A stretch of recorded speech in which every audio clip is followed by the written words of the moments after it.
Hey everyone, Renee here. I have a hair video for you. Many of you know that my hair videos tend to be centered around scalp care, and especially in the recent years around hair loss and hair regrowth. I actually have so much I want to share in this video. Now is perfect timing because about a year ago, I saw about 2 years of hair growth and hair health progress get completely wiped out. And so this is kind of the update of a year later. So I want to share with you what I went through, but also the incredible progress that was made. I have a whole new understanding now of what really helps with hair growth and actually how to even implement different hair growth protocols. Whether it's from, like me, just general aging, hormonal changes, perimenopause, or even pregnancy, or even if you just recovered from illness like a really bad flu or fever. But recently, I've also been having a lot of conversations with people taking different GLP-1s, who also, as a side effect of losing a lot of weight pretty quickly, have experienced quite a lot of hair loss as well. So I want to share with you what I believe really works. So in the beginning of last year, actually the end of the year before,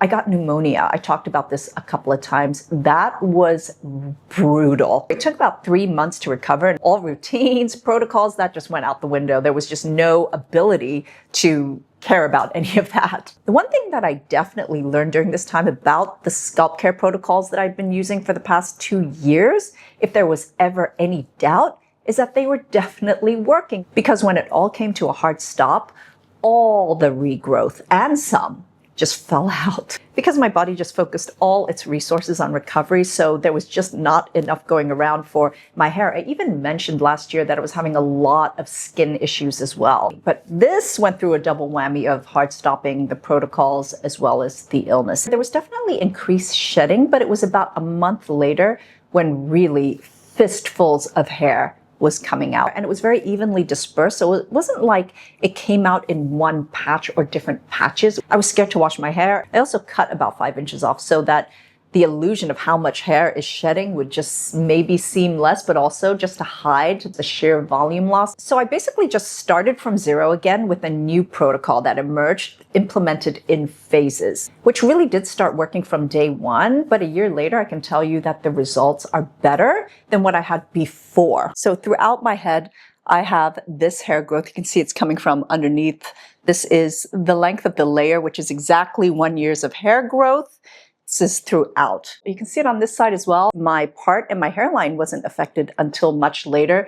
And when that bit fell out, is really bad. This front part has grown out a lot. When I was only dealing with hormonal hair loss, I had that typical sort of male pattern baldness coming up the sides. I don't have that issue anymore. The gaps are covered. This phase involves two things. One is standard, obvious diet and nutrition. My only focus and primary focus was to just stop the shedding and refocus on growth. I've always had a problem with iron deficiency, which made me just a lot more prone to shedding. Just simple things in my diet and simple changes do make a difference. I feel like eating eggs every day makes a big difference as opposed to when I'm not eating eggs every day. I've talked about Nutrafol before, which I've been on and off in different phases over the last few years. So obviously, when this happened, I kind of got on it. I took this every single day for the first 6 months. For me, it was a really good nutritional booster just to help get everything under control. I've always felt like hair supplements tend to work pretty fast, and I think it's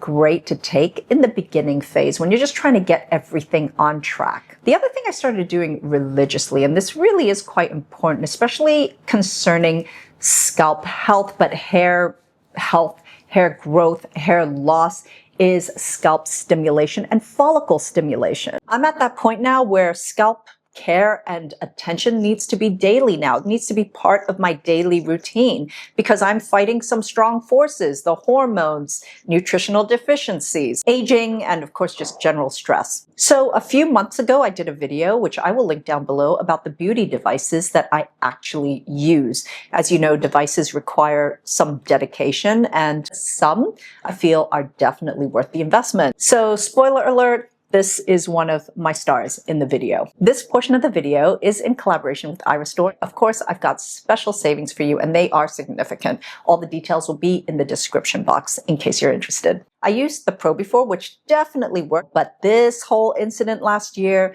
prompted me to do an upgrade. In my last video, I talked a lot about the difference between the two devices and their specs, but also just in my whole experience. And I really, really felt it was well worth the upgrade. Even with the Pro, I remember experiencing noticeably less shedding, but this is kind of unprecedented. The amount of hair lost during washing went from like, a ball, a bundle, to like 5 strands. Specs-wise, this is definitely the most powerful scalp device. This has 500 diodes, a combination of laser and LED, plus 3 different wavelengths. So you're getting like a full spectrum treatment here. The power output of this device is comparable to in-clinic treatments. In general, when you're considering any type of light therapy mask, the number of diodes makes a big difference to how effective and powerful it is. This has even more and fuller coverage and a more broader intensity. I mean, your average LED face mask has about 150 light diodes, while LED is a more broader treatment for the scalp.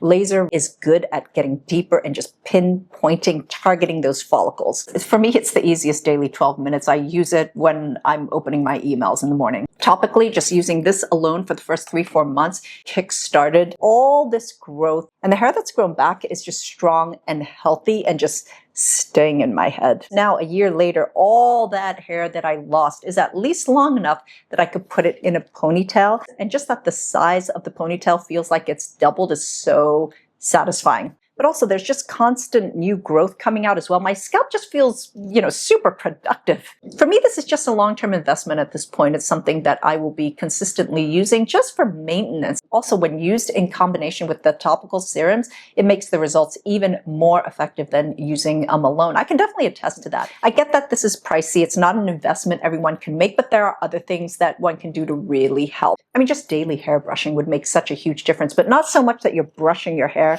You're actually just brushing your scalp. I actually think about my grandmother and her generation where they used to brush their hair like, 100, 1,000 strokes every single night, but there's something to that. Or just use a gua sha, scrape down your scalp. That is also really effective at just getting the blood towards the surface, the follicles. By the way, if you really feel like spoiling yourself, I would definitely go experience a hair spa. At this point, I would choose a scalp treatment over a facial any day of the week, twice on Sundays. So once I was out of crisis mode, stopped the bleeding, that's when I decided to reintroduce the scalp serum regrowth topicals. I don't really mess around with things like rosemary oil, onion water, clove water even. I just go straight to what I know works, and that's minoxidil. I do have some alternative recommendations though that I think really work effectively for those who choose not to use minoxidil. I am convinced, especially now that hair growth serums should be introduced after the other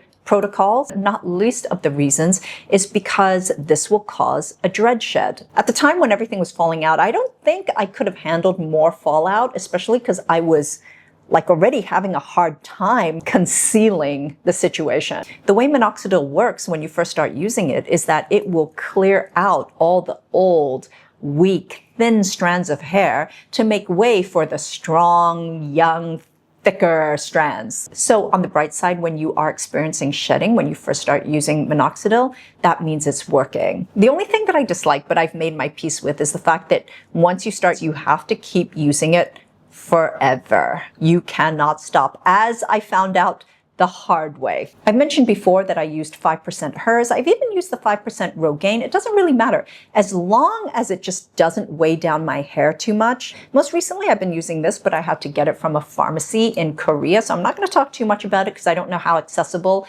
it is for, everyone. So this has a rollerball applicator, which works better than I expected. I just directly get it on my scalp where I want it to go. I also love that the consistency of this formula is also really bouncy, like a good serum or essence. So you can have a very precise application and it will not drip down your face. The minute you touch it to rub it in, it's just so light, it becomes so watery, just sinks in. So I apply it down the parting and towards the front of my hairline, especially on the sides, which is where I tend to lose it. You can see how much that area is filled out. My only issue with this is if you apply too much and it gets on your hair, then the next day it kind of hardens and looks like you have dandruff. That I'll always prefer to use the gold standard ingredients, unless of course I can't tolerate them even in their weakest concentrations. So I do have an alternative to those who can't or don't want to use minoxidil from the Minimalist, their hair density serum, which uses a bunch of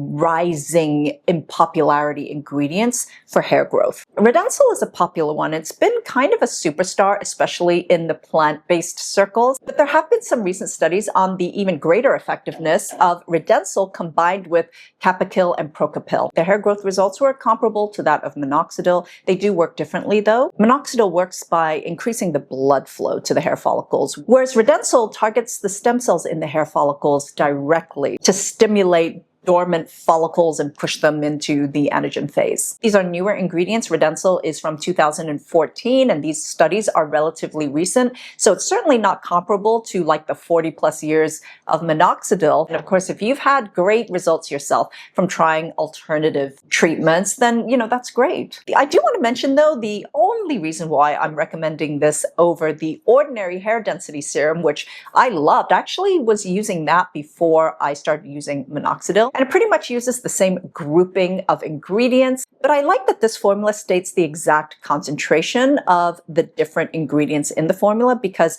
they all comply with what the successful testing was based on. It's also notable that this is the most watery, light formula. This will not weigh down the roots of your hair at all. You won't even notice. Just like for the minoxidil, and generally with anything hair related, you're not necessarily going to see visible results right away. Really depends on the whole hair life cycle. I mean, it could take up to 3 months, but anything that promises visible results in a very short period of time, I just wouldn't trust because that's not how it works. So that's it, everyone. Thank you so much for letting me share my hair journey over the last year and a half with you and what's really worked in not just getting things back on track, but even better than it was previously. Thank you so much for watching, and until next time, I'm wishing you great skin health.